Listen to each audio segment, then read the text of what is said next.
अब आपको सीधा लिए चलते हैं रायपुर, जहां छत्तीसगढ़ के स्वास्थ्य मंत्री श्याम बिहारी जायसवाल प्रेस वार्ता कर रहे हैं। हम लोगों ने करा लिया है, उनकी पदस्थापना शीघ्र हम करने जा रहे हैं रेगुलर के। उसके अलावा एनएचएम से लगभग हमने 3000 जो पैरामेडिकल स्टाफ और नर्सेस की भर्ती प्रक्रिया या तो हम कर चुके हैं या अंतिम स्टेज में हैं। इसी प्रकार जो डॉक्टर्स हैं, जो स्पेशलिस्ट हैं, उनकी मेडिकल अफसर और स्पेशलिस्ट एनएचएम से लगभग 700 पदों हमने इन 2 सालों में भरने का काम किया है और 300 पदों की भर्ती प्रक्रियाधीन है। इस प्रकार 1000 नए डॉक्टर इन 2 सालों में हम लोगों ने भरने का काम भी किया है। इसके साथ चूंकि बॉन्ड भी एक महत्वपूर्ण सेवा है, हमारी सरकार की बहुत महत्वपूर्ण योजना भी है और उसको लगातार हम समय पर उनकी भर्तियां भी किए हैं।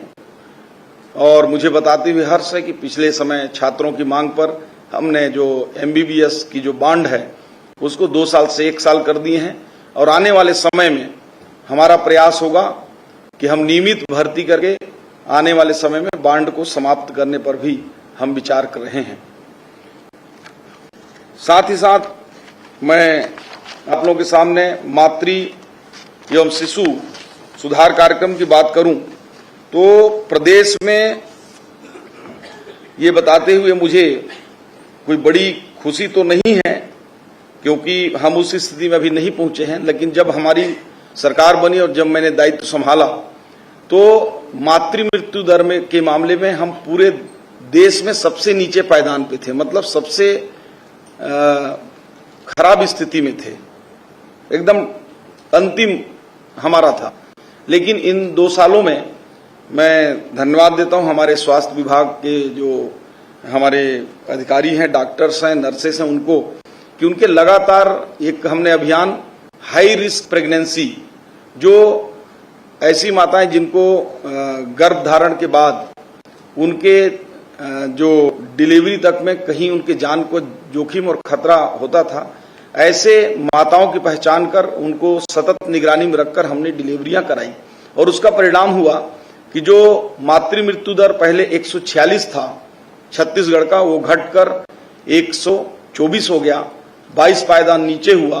देश में हम आज नीचे से 4थे स्थान पे हैं, क्योंकि नीचे में 0 में थे तो अब हमने 4 पायदान ऊपर हुए हैं। ये संतोषजनक नहीं है, लेकिन हमारी मेहनत में कोई कमी नहीं थी, हमने प्रयास किया है और इस प्रयास को देखते हुए भारत सरकार ने 450 करोड़ रुपए का हमें प्रोत्साहन राशि, इंसेंटिव इन कार्यक्रमों के विस्तार के लिए भारत सरकार ने दिया है और हम उसी आधार पर आने वाले समय में 116 ऐसे केंद्र स्थापित करने जा रहे हैं जो हमारी पुरानी स्वास्थ्य केंद्र हैं, उनको उन्नयन करके सारी व्यवस्थाएं करके FRU जिसका नाम देंगे, जहां पूर्ण रूप से गर्भवती माताओं की डिलीवरी से लेकर जो नवजात बच्चे हैं उनकी देखभाल, उनकी रक्षा, इन सब का हम इंतजाम उसमें कर रहे हैं।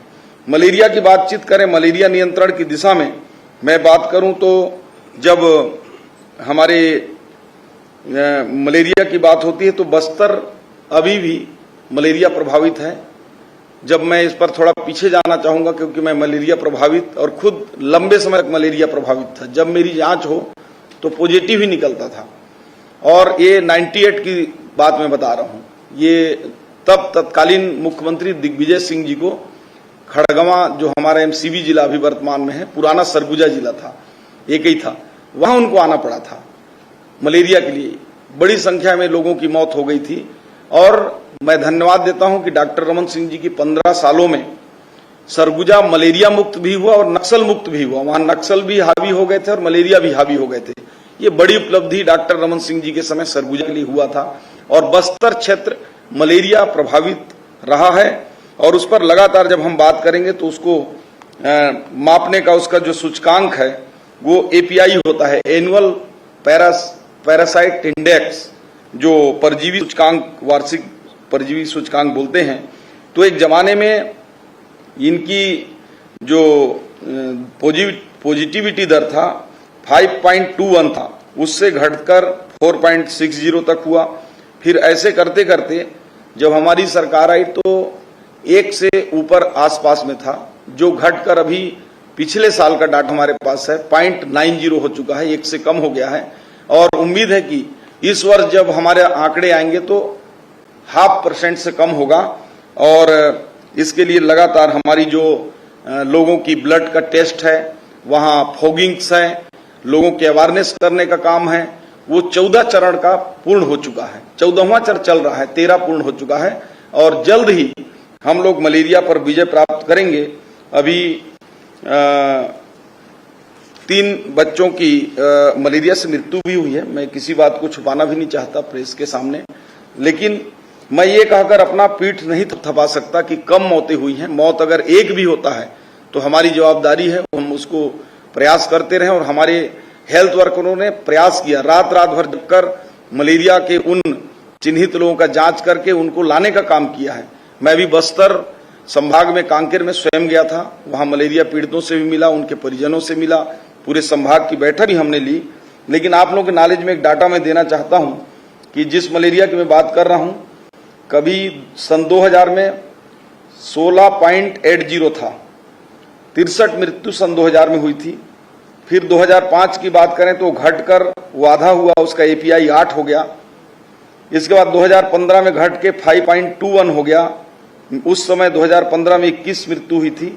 2020 की हम बात करें 5-5 साल के स्लेब में तो काफी गिरावट आई और 1.17 एपीआई हो गया, लेकिन 34 मौतें उस समय हुई। फिर 2025 में घटकर 0.90 हो गया एपीआई। पिछले साल 12 मौत हुई थी।